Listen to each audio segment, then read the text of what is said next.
What's good, y'all? Welcome back to a brand new reaction. This time we are doing the new video from y'all. Well, not new. This came out like 3 weeks ago. But yeah, y'all basically talking about him, his giving his like experience and journey with JoJo. I wanted to do this one because you guys know I watched JoJo with the dub, and when I saw y'all in Dota, I was like, oh yeah, this definitely deserves a reaction because I love this performance as Father Pucci. Although when you guys see this video, because as you guys can see, I'm recording this on the 10th. You guys probably won't see this video for like maybe a couple weeks, because whenever I finish up all the episodes of JoJo, once I have all the reviews of Stone Ocean done and editing everything, then I'll post this video like maybe like on the same day right after they're all done, or maybe the day after. Don't know yet. But yeah, but right now I'm almost done with them. I only have like the last episode left to edit. That's like the last review I still have to edit for them. I got the rest of part 6 already finished, man. But yeah, I wanted to react to this video while I'm still here. So yeah, let's jump right in and see what we got from Young, because I'm very curious to know what he has to say and give us some inside scoops on anime dub. Because you guys know I love anime dubs, and yeah, Young's performance was amazing in part 6. Man, how time flies. It's already been a year since I got to announce back in December 1st, 2021, in disbelief and elation that I'd be playing the main villain of the new JoJo season, JoJo Part 6 Stone Ocean. I played Father Enrico Pucci, and it's been just a dream journey for me. Now, before I dive further into the video, I am going to go into spoilers in this one, so be sure to watch Stone Ocean if you care about spoilers before you I already finished Stone Ocean, that's why I waited until after I finished part 6 to watch this. Ever since Batch 3 came out, the final batch of episodes, the finale to Stone Ocean, and the finale to this era of JoJo, if you will, this universe. Yeah, after this, we're into the multiverse with part 7. Verse of JoJo. The feedback that I've been receiving has been overwhelmingly positive. I've just been overwhelmed by the amount of enthusiasm that people have shown towards my performance. You know, when I first got this role, I understood the responsibility of bringing this character to life because of how seminal he is. You know, he's the guy who resets the JoJo universe. He is the guy who kills, party wipes the main cast.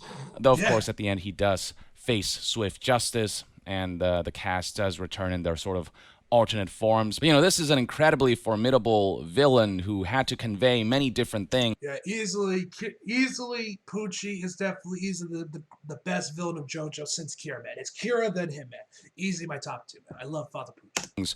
To really do how the character was portrayed in the manga justice, and so I really... Young, my dog, come on, bro. It's manga! Not manga! Manga, bro! Come on, dog.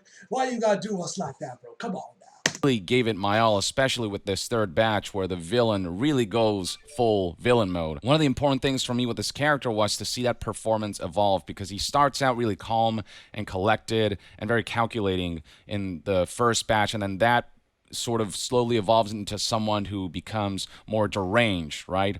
Just more sort of delusional, and someone who becomes more sort of almost like televangelist levels of like, this is the path towards paradise, towards heaven. And then by the end, you see him desperate and pleading for his life and almost like pitiful. And, you know, it was important to see that evolution in the character through the performance. So I hope I was able to convey that.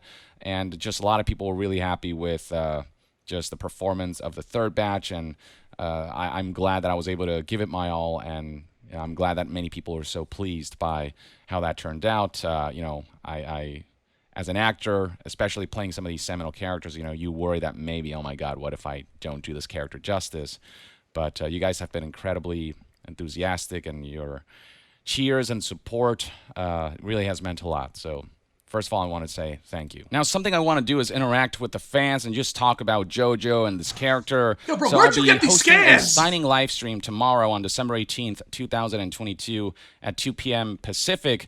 And if you're so inclined, you can visit my Streamly page, streamly.com/yongyeah, and you're able to buy some of these prints if you're interested in me sending you a signed print with a message on it or whatever you want. I'll be signing these and shouting out people who purchase prints, and also just like trying to answer as many questions as possible in the chat, or just interacting with people in the chat as much as I can. It should be a good time for those who just want to interact with me directly and talk all things JoJo and Pucci. Now, I figured it might be kind of fun to show you guys a little behind-the-scenes footage. I filmed myself recording for Pucci's final moments, his death scene, initially just to essentially preserve the memory, but then I figured, why not just kind of see how my footage of me recording during the session aligns with how the final scene turned out. I just thought it'd be kind of fun. So this is my TikTok page where I uploaded this short. I'm not a TikToker, by the way, but every once in a while I might upload a short clip of something. Figured why not upload it to TikTok as well. But here's the clip in question for those wondering what that looks like.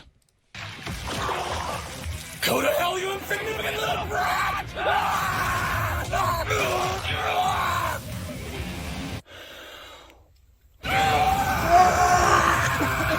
This I did see. I did watch it a couple days ago when I was going through when I was heading through the JoJo You reviews. can see right there, I'm just like, oh god, because my head I just got like really dizzy all of a sudden. I was like, oh my god, whoa, I need like a sip of water. But that was so much fun. Fortunately, I got that in one take, and I didn't have to do it a second time. Oh, that's why I was like, Usually, you have to match the timing of the lip flaps or the timing of the Japanese audio, and if there's a technical reason for why you can't use that one take, you got to do it again. And there were a couple screams where I had to do multiple times, which was not ideal, but I still gave it my all, and it was still a lot of fun to do.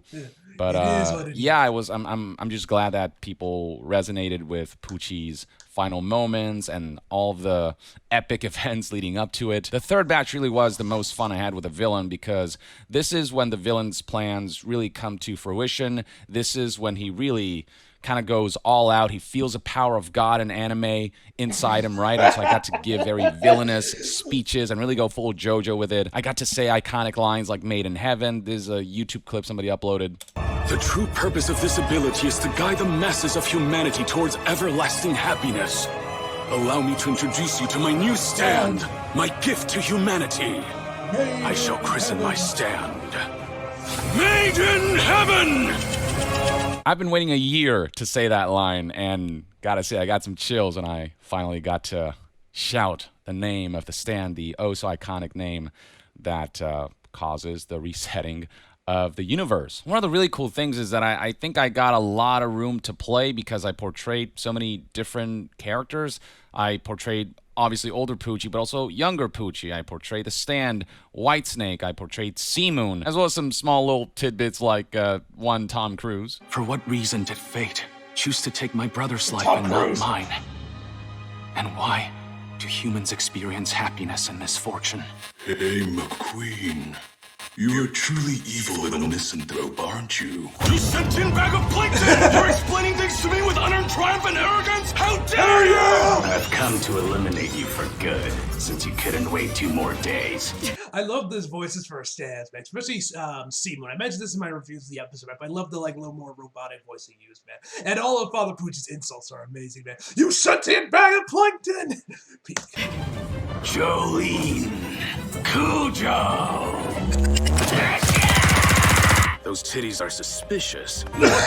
Man, again, just such a blast. I guess I'll give you a little insight into some of the inspirations I took to shape this character.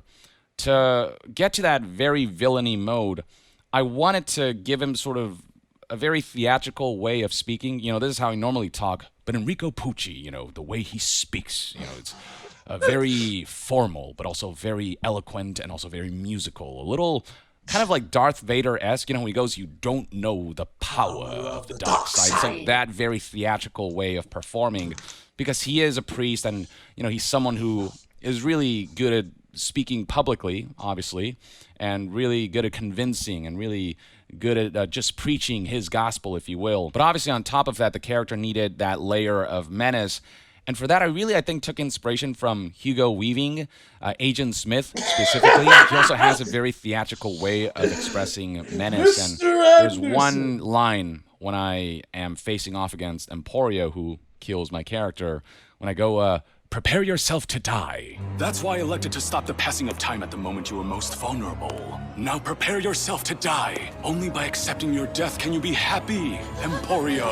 I remember channeling my inner Hugo Weaving when he faces off against Neo and he goes, I will enjoy watching you die, Mr. Anderson. I'm gonna enjoy watching you die. Mr. Anderson. Mr. Anderson. It's like that energy that Hugo Weaving gives off. I took a bit of inspiration from that, and ultimately, of course, I also did my own thing with it. But, I also have certain reference points to help me get into character or get into the voice and stuff like that. And yeah, I don't know. I just love playing villains. They're so much fun. You really get to savor certain moments and really chew on scenes, especially in JoJo. But with Pucci, he's so layered. You got that tragic episode in episode 31 where you get his backstory. And there I had to play someone who, has a lot of good in him and had every good intention, but fate and life circumstances just coincidentally culminated into some of the most tragic happenstances for Pucci, which is how he became who he is in the present day. This kind of like delusional villain who I think is driven so much by grief, is how I interpret it. In his backstory episode, we learned that, he contributed to the death of his sister. He had the best of intentions, but sometimes the road to hell is paved in good intentions. And it happened to be that his fraternal twin, Domenico Pucci, who becomes Wes or Weather Report, he happened to be taken and stolen as a baby because his other mother had lost her child during birth, and in her grief decided to take this baby and raise him as her own. And then eventually Wes happened to date Pucci's sister, but they didn't know that they were biological siblings. And Pucci learned Yeah, but it is all biological. Okay.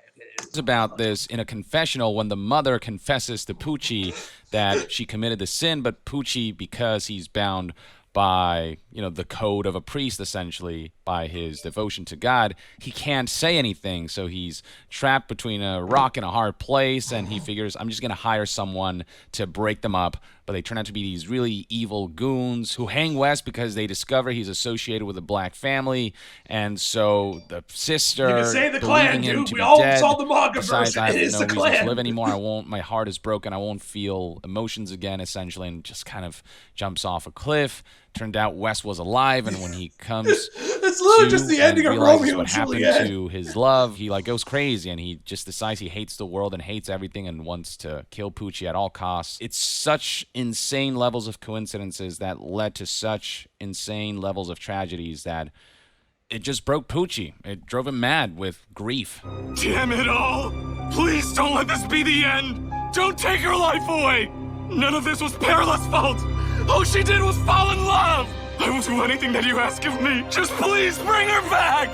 If anyone should be damned for this sin, it's me! Hey! And instead of seeking help, seeking a way to heal and move on from this, he decides to cope by seeking answers to the universe, to fate, and why all this happens. And in his vulnerable state, Dio sort of radicalizes him, and he becomes a bit of an extremist, a bit of a, wipe the slate clean kind of person, and find a way to ensure that nobody goes through what I went through. My intentions are honorable and good. His goal is to ensure that fate never has that level of influence over people ever again. And it's worth sacrificing people. It's worth terrorizing the people of this universe because we're going to reset all of this anyway.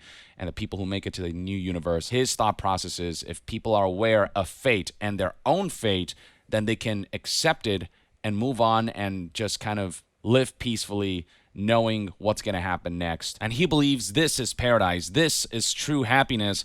Except the way I interpret it is that he's someone who's lost the capability to feel happy. He's so embroiled by grief. So he's almost like the last person you want to ask about what it is to be truly happy. He's sort of the manifestation of hurt people, and his inability to accept his own fate is what leads him down this path of absolutes. Of this universe has to go so I can make a new universe where people will have precognition. And just this whole idea of, you're trapped under this force known as fate, but hey, at least you'll know you're trapped under this force of fate and you'll know what your fate is. And that is true happiness. But the motif of Stone Ocean is that of a prison, right? And I think the reason they picked the prison as a setting is because that symbolism for fate itself, which when you think about it, it's a prison of its own, where it's you're trapped in this cycle that's fated to happen, especially the Joestars and the Brandos. They're, meant to be locked in conflict, for ad infinitum, essentially. And so the motif is, how do we break out of that, right? Breaking out of prison, breaking out of fate. And Pucci's logic, when you think about it, is, well, if you accept that you're living in this prison, and you know that you're going to live in this prison, and you know what's going to happen in this prison that you're trapped in, where you can't change your fate at all, then you'll be happy. It's like when you put it that way, you realize, man, that's no, Yeah. that does not sound like happiness at all. That does not sound like freedom. That sounds a bit hellish. And so, yeah, like Pucci is very much, he genuinely believes he's doing good. He genuinely believes this is the way he'll save humanity from the despair that he went through. But he's so far gone because that grief has corrupted his mind so much that he's just kind of blinded himself to everything but this copium that he's kind of injecting into his veins by seeking the answers to the universe, by trying to understand fate and trying to manipulate fate and trying to expose fate to the masses, believing that, you know, that's how we achieve happiness. But then Pucci's inability to accept fate itself and how those events are meant to be played out is what got him killed. You know, when he tried to kill Emporio before his time was meant to be up. And so fate ended up ultimately betraying him. Like, he's such a compelling, layered, tragic, just really fascinating character that I got to really explore. I really think he is my favorite JoJo villain, not just because I got to play him, but because there's so many complexities surrounding him. Again, just Honestly, what a you could freaking probably make an honor argument for all to JoJo be a villains part being of the best one, JoJo man, and but yeah, it's Kira and to be Pucci able to for bring me. this character to life. And I still have to pinch myself that I got to do this, that I got to see it through all the way to the end, and that this character will be immortalized for English dub watchers through my performance. And I just really hope you guys enjoyed it. And, you know, seeing all the positive feedback you guys have been giving me, I just really felt both a sense of fulfillment, but also a sense of relief and just a sense of satisfaction and a sense of my job is done. And I had so much fun doing it too. So it's just been positive vibes all around. I do want to thank a couple people before I wrap up this video. Right here we have a photo of the one and only Mami Okada, who is the casting director at Bang. I'm sorry, excuse me? What's her name again? Hold on, I gotta hear that again. Did I hear that right? Did I? Right here we have a photo of the one and only Mami Okada. Her name is Mommy. I mean, I just find it funny that's an actual like Japanese name because we all know obviously what it sounds like. Who is the casting director at Bang Zoom, who records dubs for a bunch of animes among other types of works, and she gave me my first ever gig in Los Angeles. When I got here, I got cast in Welcome to Demon School Iruma-kun. That was the first gig I ever did in LA, and then months later she would entrust me with this seminal role in Rico Pucci.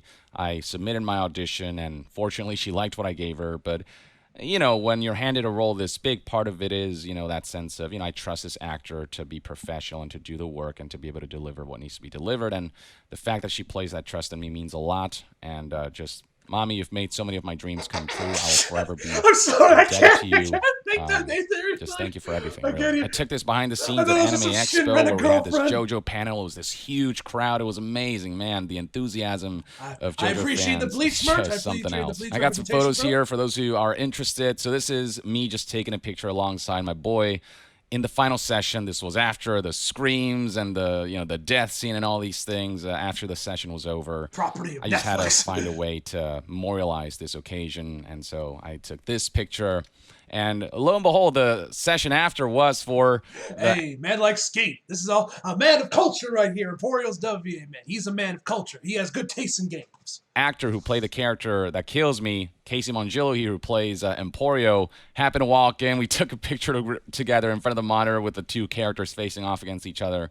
Just an awesome, awesome individual. And of course, we had to take a picture with our director here, Courtney Sanford, who gave us so much creative we got freedom any, with our pictures of performances. Kira? And he, when we felt like, I don't know, I could do one more take that's a little better, he'd always give us that chance, or he'd always take input from us and consider that and see if we could adjust the performance, because I really wanted to get this character right, and Courtney really understood that, and so he really gave us a lot of creative freedom and flexibility to shape the performance, and for that I'm truly grateful. I also have to give a big shout out to all of our audio engineers here. I mean, without the myriad audio engineers who are involved in JoJo Stone Ocean, we just wouldn't have been able to do this through the pandemic, and we just wouldn't sound as good. Oh yeah, they were There recording are most of this times in when the pandemic. I we forgot. do a take for a line and it's like a little too short or a little too long, but they find a way to just engineer that in such a way where they make it fit, and they just make our life so much easier. So just all the audio engineers who worked on JoJo. Yeah, shout out you to guys them. They're are the unsung awesome. heroes of Sometime anime. after Shout the out to launch of the third batch of Stone Ocean, the cast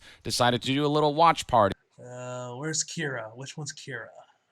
I think that one's Kira because of the hair color. Can't really tell with all these freaking masks. That's definitely Hermes.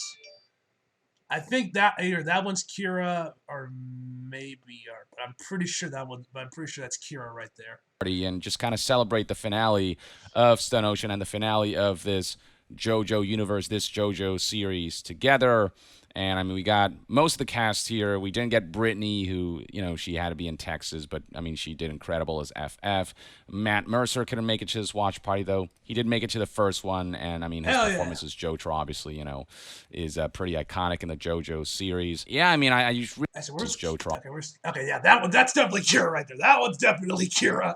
Obviously, you know, is pretty iconic in the JoJo series. Yeah, I mean, I really just want to give a big shout out to the cast members here. Kira Buckland as Jolene, you know, really capture the character's strengths and vulnerabilities, but also that growth and development that Jolene goes through. I think she did Kira's just a awesome, fantastic job. And many of you know, but for Kira specifically, playing Jolene was like a dream role for her, and she's been gunning for this for years. And the fact that she got to do it and got to do just such an awesome job, it's just really wholesome, and it's just really cool. Tiana Camacho as Hermes, I mean, brought out the badass side of Hermes, but also she has a really dark past too, and she brought out a lot of emotions from her, and it was just excellent. And what a lot of cast members love about Hermes is that the character, the way Tiana portrays her, is just so just Tiana. It's just her, and so the performance just feels really natural, like it's just an actual person that exists, because it is an actual person that exists. Brittany Lauda brought to life FF, and she did a phenomenal job. So FF is this really quirky character, but also there's a lot of heart to them because,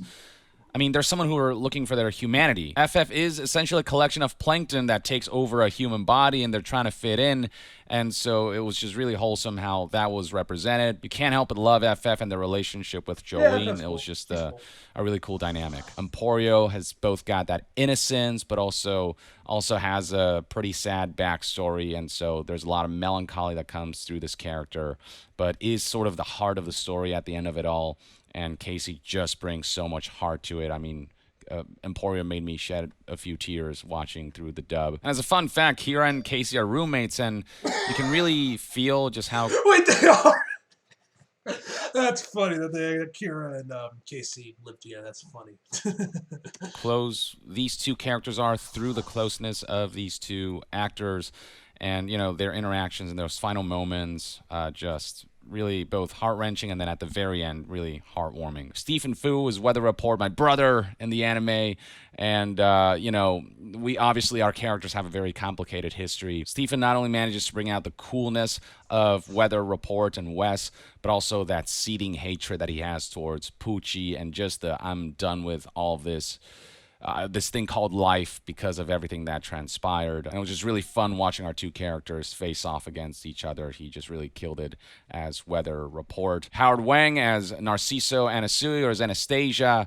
I mean, just brings out that sultry sexiness from the character while simping so hard for Jolene. Just captures the simping so well, but also brings a lot of heart to what is ultimately a genuine love that he has for Jolene. And there's a sincere loyalty that Anastasia has for Jolene and eventually this whole crew. And Howard, I think, really portrays that super well. And I just love all of the what the fuck is going on here kind of moments that Anastasia has throughout the show. He just really brings the perfect energy to this character. And of course, Matthew Mercer as Jotaro Kujo. He's been playing this character for so many years now. It was so cool for the character to get one final send-off. My character does kill Jotaro, so sorry about that, Matt. And with this JoJo part, because we got Jotaro's daughter involved, Matt does a great job of bringing some vulnerability to Jotaro. You know, usually Jotaro is just too cool for this world kind of guy. He's just the most badass of badasses, just untouchable, right? But in Stone Ocean, he is vulnerable, and Pucci exploits that vulnerability to ultimately end his life. And you got so many other cast members involved who did an absolutely stellar job at helping bring this season to life. So I'm just really deeply honored and grateful that I got to be a part of this, and that I got to work with such awesome and talented and just really fun and genuinely good human beings and actors. But, you know, these characters, these worlds really don't come to life until they live in the hearts and minds of fans like yourselves, the JoJo fans who've been just so supportive of the series and so supportive of the cast and just been really encouraging and have said all these kind words and have expressed, again, just such enthusiasm towards this really epic finale. So, man, I keep saying it, but I'll have to keep saying it. What a dream come true this is, and just it's just cool that I get to do this. And yeah, we'll see where the future takes us from here. Hopefully we'll get more JoJo. You know, hopefully Part 7 will be animated at some point and beyond. We know it's good. It's just a question of you know, when. I'm really happy Hopefully with for how not a things year, wrapped bro, up, like at least a and year, just man. I honored want to that hear an got announcement to for a be year, bro. a part I'm of the JoJo series, out. especially at its peak finale. And Enrico Pucci, he's going to be just one of the most memorable parts of my life forever and ever. And yeah, just what a gift from both the production side of things and from the really just enthusiastic fans. And with that, ladies and gentlemen, I'd like to end this video. I hope this provided some fun insight into what it was like to just finish off this character in Stone Ocean. I'll do occasional updates as far as voiceover goes in the future, but of course, mostly this is going to be a gaming news channel. Yep. But just, yeah, I just really felt like I needed to say thanks and give kudos to a bunch of folks. But that's that. To be further updated on all things gaming news, reviews, and discussions, and occasional voiceover updates, stay tuned right here on Young Yeah. I'll see you guys next time. Young out. But yeah, that was awesome. It's cool hearing some of the behind the scenes stuff. I mentioned this in my review, but it was honestly pretty cool, then kind of weird and shocking to find that he was voicing, because like I mentioned in my reviews, I'm pretty sure this was during the first quarter where I found this out. I used to watch Young Yeah religiously back when MGS5 was in development, as you guys can see throughout the video. Take each part, you know, usually, you know, he's got the Phantom arm or whatever this was called from the Phantom Pain. Yeah, it wasn't the collector's edition, man. So yeah, pretty cool that he's actually doing voiceover. And like I said before, countless times in my reviews of Part 6, his performance was absolutely incredible, man. And yeah, anyway, guys, hope you guys enjoyed the video. Like if you did, subscribe if you're new. Follow me on my social media if you feel like it. Links down in the description box below. And as always, come back for more. See you guys next time.